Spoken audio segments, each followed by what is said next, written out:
یہ بات آئی تھی کہ شب برات آنے والی ہے، کچھ مستورات اور خواتین نے کہا ہے کہ کچھ اس کے تعلق سے بتا دیا جائے۔ تو شب برات جمعے کے دن کی ہے، یعنی جمعہ کا دن ہوگا اور رات میں مغرب کے بعد سے شب برات شروع ہو جائے گی۔ شب برات میں ہمیں کیا کرنا چاہیے؟ شب برات میں انسان جو بھی عبادت کر سکتا ہے۔ سب سے پہلے تو ہم یہ سمجھ لیں کہ شب برات میں جو آج کل کا ماحول ہمارے ہاں بن گیا ہے کہ انسان غسل بھی کر رہا ہے، کپڑے نئے بدل رہا ہے اور یہ سمجھ رہا ہے کہ نئے کپڑے پہن کر ہی عبادت ہوگی۔ نئے شریعت کے اندر شب برات کے اندر نئے کپڑے پہننا کوئی ضروری اور لازم نہیں ہے۔ انسان اگر اس کو ضروری سمجھ کر کرے گا تو گناہ بھی بن سکتا ہے، بدعت بھی بن سکتا ہے۔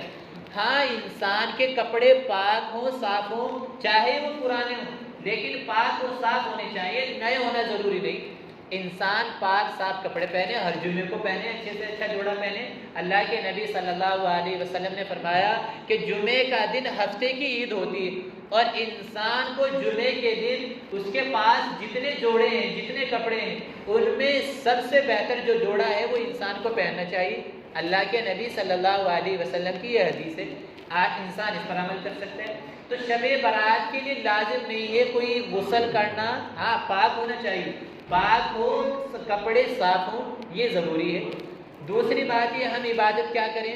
عبادت ہم اپنے گھر میں رہ کر کریں، زیادہ بہتر ہے۔ ہم گھر میں بیٹھ کر کے قرآن کریم کی تلاوت کر لیں، گھر میں بیٹھ کر کے اللہ تعالیٰ کا ذکر کر لیں، اللہ تعالیٰ سے دعائیں مانگ لیں، نفلیں پڑھ لیں۔ تو کچھ بھی عبادت جو انسان آسانی کے ساتھ کر سکتا ہو کرے، اللہ تبارک و تعالیٰ اس پر ثواب مرحمت فرمائیں گے۔ اسی طریقے سے ان شب برات سے اگلے دن کا یعنی 15 شعبان کا روزہ رکھنا یہ بھی بہتر اور افضل ہے۔ اللہ کے نبی صلی اللہ علیہ وسلم نے فرمایا قوموا لیلہا وصوموا نہارہا، کہ اس رات میں تم اس کی رات میں عبادت کرو 15 شعبان کی، اور اس کا دن کیا روزہ رکھو۔ اللہ تبارک و تعالیٰ اللہ کے نبی صلی اللہ علیہ وسلم کا یہ فرمان ہے۔ تو اگلے دن روزہ رکھنا یہ بہتر ہے، کوئی لازم اور ضروری نہیں ہے۔ انسان جو روزہ رکھے بہت اچھا، اگر کسی نے نہیں رکھا تو ہمیں اس کو یہ کہنے کا حق نہیں کہ بھائی آپ نے گناہ کیا ہے، کہ آپ نے غلط کیا ہے، یہ ہمیں اسے اختیار نہیں۔ انسان کی مرضی آئے، بہتر ہے وہ روزہ رکھ لے، اللہ تعالیٰ اس پر ثواب دیں گے، اس کی نیکیوں میں اضافہ ہوگا، اس کے درجات بلند ہوں گے۔ لیکن جس نے نہیں رکھا، ہم اس کو یہ کہہ کر اپنی نیکیاں برباد نہ کریں کہ بھائی آپ نے غلط کیا ہے، آپ نے روزہ نہیں رکھا۔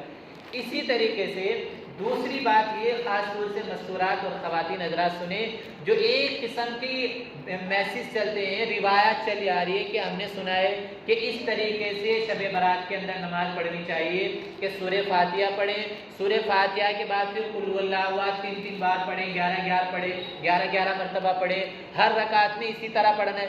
اس طریقے کی روایت چلی آ رہی ہے اور بہت سی عورتیں اس پر عمل بھی کرتے ہیں۔ ایسی کوئی نماز نہیں ہے جس میں 4 مرتبہ 5 مرتبہ قل هو اللہ احد پڑھی جائے۔ شب برات کے اندر بھی کوئی ایسی نماز نہیں، رمضان کے اندر کوئی ایسی نماز نہیں، پورے سال میں کوئی ایسی نماز ہے ہی نہیں جس میں 5 6 یا 3 مرتبہ قل هو اللہ احد پڑھا جاتا ہو۔ ہمیں نفلیں پڑھنی ہیں تو جس طریقے سے ہم نماز پڑھتے ہیں اسی طریقے سے نفلیں پڑھ سکتے ہیں۔ ہم نے سورہ فاتحہ پڑھی، سورہ فاتحہ کے بعد ایک سورت پڑھ لیں کوئی سی بھی، 2 رکعت کی نفلیں، 2 رکعت نماز 2 رکعت کی نیت باندھ لے نفلیں، وہ بھی ہو جائے گا۔ 4 رکعت کی ایک ساتھ نیت باندھ لے، وہ بھی ہو جائے گی۔ لیکن سورہ فاتحہ کے بعد 4 مرتبہ 3 مرتبہ 11 مرتبہ قل هو اللہ احد پڑھنا ایسی کوئی نماز نہیں ہے۔ 1 مرتبہ قل هو اللہ احد پڑھو یا اس کے علاوہ قل اعوذ برب الفلق پڑھ لو، جو سی صورت یاد ہو انسان آسانی کے ساتھ وہ صورت پڑھ لے تو یہ نماز یہ نفل ہو جائے گی، اس پر ثواب ملے گا۔ بقیہ جو روایت چلی آ رہی ہے وہ غلط ہے، اس کا قرآن اور حدیث سے کوئی تعلق نہیں ہے۔ چوتھی بات یہ کہ ہم شب برات کے اندر یہ لازم اور ضروری سمجھتے ہیں کہ حلوہ بنا لیا جائے، شیرنی بنا لی جائے۔ حلوے کو حالانکہ یہ بات کہی جا رہی ہے کہ بھئی حلوہ شب برات کے لیے کوئی ضروری نہیں ہے، انسان پورے سال کسی بھی وقت حلوہ کھا سکتا ہے۔ لیکن اصل مسئلہ کیا ہے؟ اصل مسئلہ یہ ہے کہ شیطان عبادتوں کی جو رات ہوتی ہے انسان اس کے اندر اپنا حصہ ڈالنا چاہتا ہے۔ اب شب برات کیا ہے کہ انسان عبادت کی رات ہے، اس میں اللہ تعالیٰ کی عبادت کرے، لیکن شیطان نے کیا کہا کہ نہیں حلوہ بھی بناؤ۔ اب لوگ حلوے کا بنانے کا اتنا اہتمام کرتے ہیں کہ اتنا عبادت کا اہتمام نہیں کرتے، اتنی نمازیں نہیں پڑھیں گے، اتنی تسبیحات اور دعائیں نہیں کریں گے جتنے حلوہ پکانے کا اہتمام کرنے لگ جائیں گے۔ تو شیطان انسان کو عبادت سے ہٹا کر غلط چیزوں کے اندر لگا دیتا ہے۔ اس لیے شب برات میں حلوہ بچانے سے، حتی پکانے سے ہمیں احتراز کرنا چاہیے اور اس سے بچنا چاہیے۔ یہ کھانے پینے کی رات نہیں ہے، یہ اللہ تعالیٰ سے تعلق لگانے کی، اللہ تعالیٰ سے لو لگانے کی، اللہ تعالیٰ سے راز و نیاز سے باتیں کرنے کی رات ہے، اللہ تعالیٰ کے ساتھ تعلق کرنے کی رات ہے۔ انسان اس میں اللہ تعالیٰ سے تعلق کرے۔ تو جو پانچویں بات یہ کہ اکثر حضرات یہ سمجھتے ہیں کہ شب برات میں قبرستان میں جانا ضروری ہے، یہ بھی کوئی ضروری نہیں ہے۔ اللہ کے نبی صلی اللہ علیہ وسلم اپنی پوری زندگی میں، پوری 63 سالہ زندگی میں شب برات کے اندر قبرستان صرف ایک مرتبہ گئے ہیں، پوری زندگی میں صرف ایک مرتبہ گئے ہیں۔ اس اعتبار سے ہم اپنی زندگی میں ایک مرتبہ چلے جائیں تو اللہ کے نبی صلی اللہ علیہ وسلم کی سنت پر عمل ہو جائے گا، لیکن ہر سال ہم یہ لازم سمجھے کہ ہمیں قبرستان جانا ہی ہے تبھی شب برات ہوگی، اس کے بغیر شب برات نہیں ہوگی، یہ بالکل غلط ہے۔ انسان کبھی قبرستان چلا جائے، کسی سال چلا جائے، کسی سال نہ جائے، لازم اور ضروری نہ سمجھے۔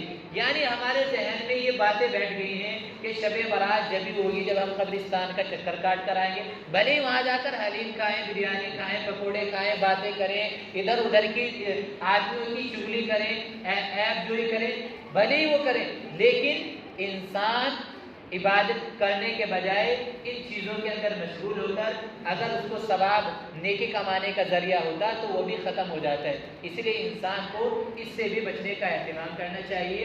یہ بات بھی بتلا دی گئی کہ حلوہ نہیں پکانا چاہیے، لیکن پھر بھی دیکھنا کل مسجد کے اندر 2-4 جگہ سے حلوہ ضرور پک کر آئے گا، کیونکہ جن کو یہ بات پتہ ہے وہ تو اس سے بچ گئے، لیکن جن کو نہیں پتہ ہے وہ پھر بھی بنائیں گے اور سب سے پہلے مسجد میں بھیج دیں گے۔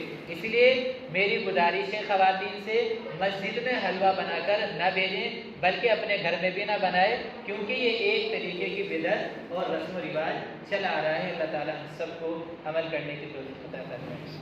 اللہم صلی علی محمد وعلی آلہ